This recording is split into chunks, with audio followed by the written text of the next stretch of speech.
Hi, everyone. I wanted to jump on today and just talk about this full moon, supermoon, blue moon, blood moon, lunar eclipse. It's a lot to say. So a lot of you have been asking about it, and I always preface this by saying I'm not an astrologer. Obviously, I get a lot of the information out there just like you guys do, but I'm kind of taking a different twist on it. So obviously we know that full moons are about releasing and letting go. So of course this one is as well. The supermoon is because it's closest to the earth. So what I'm really going about, and I'll read a little bit from some of my favorite articles, is ask yourself how you feel. Ask yourself, how are you doing? Right? So try to see if you can process the information from within instead of such the exterior. So yes, there are certain things going on and how will it impact us. But I think the biggest thing for us to always remember is, how do you feel, right? Don't get swept up with how it is for everybody else. I think that's really important, to keep tapping into your intuition and how you feel about things and what's going on. So there is that effect of, and if you're coming in, say hello, and just, I'm just gonna be here in the group today.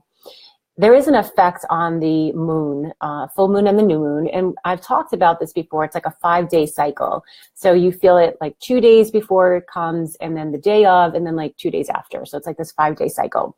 And as you're coming in, I would love to hear how you're feeling, what's going on. So really tap into that. How do you feel without, just thinking about you and what's going on in your life?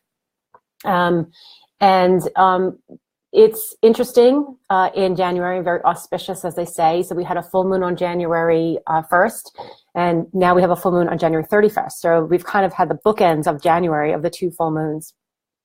So we also have a lunar eclipse.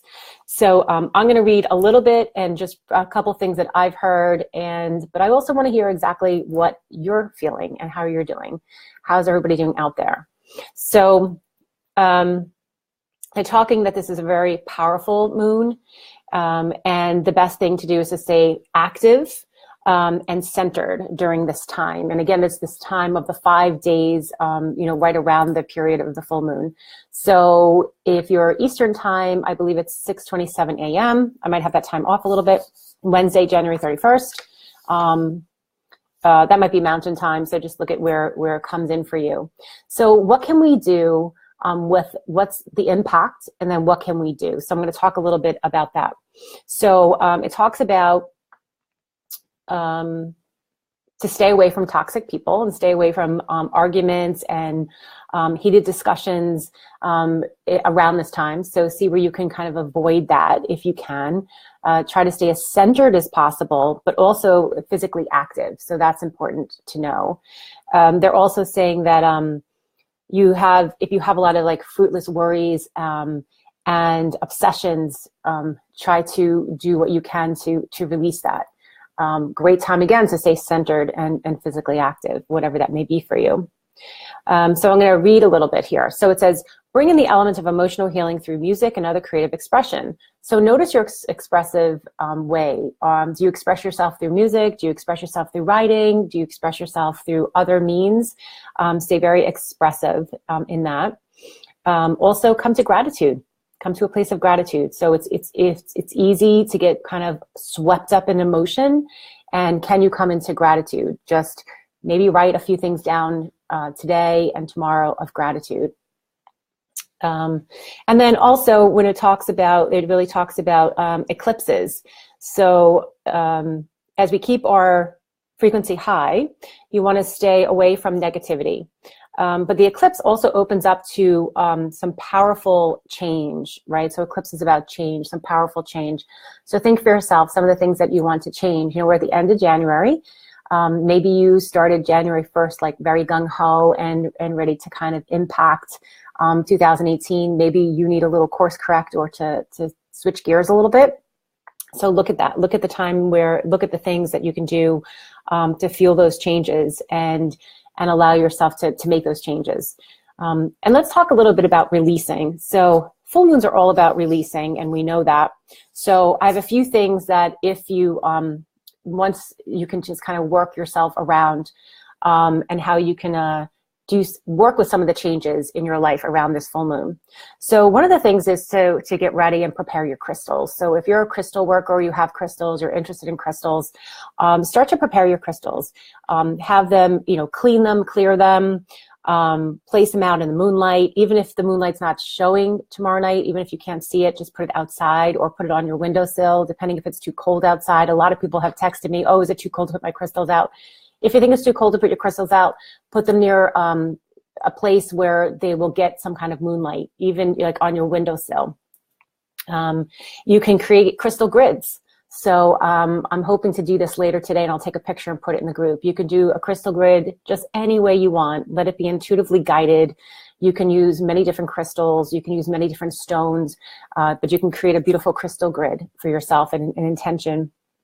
And also just use the energy of the crystals to bring in. So you want to clear them and you want to charge them.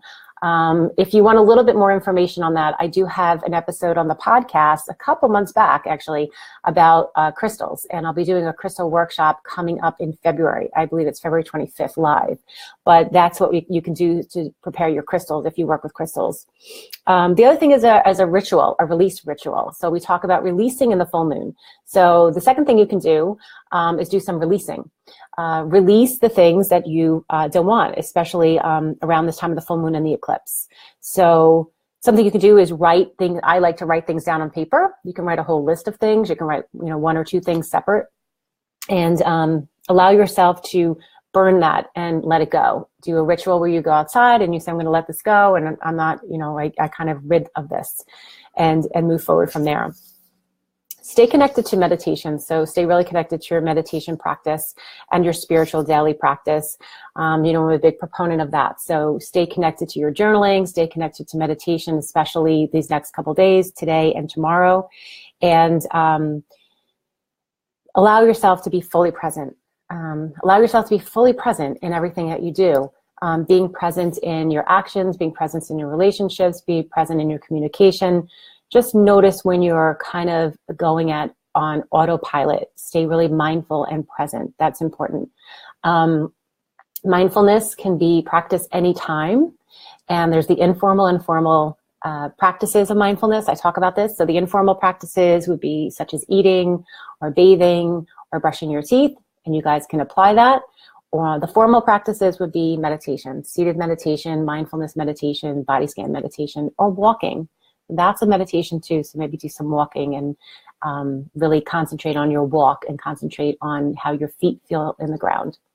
So I would love to hear, I know not a lot of people aren't out there live, but I would love for you to leave your comments that what are you going to do during this very special full moon, supermoon, lunar eclipse. So what calls to you? What makes you feel good? What's going to help you? Is it the ritual of releasing? Is it the charging and clearing your crystals? Is it both? Is it something completely different? But just remember, you have all the answers. Tap into yourself, tap into how you feel, and you can go ahead and read a lot more on the internet about the effects and the impact of this moon.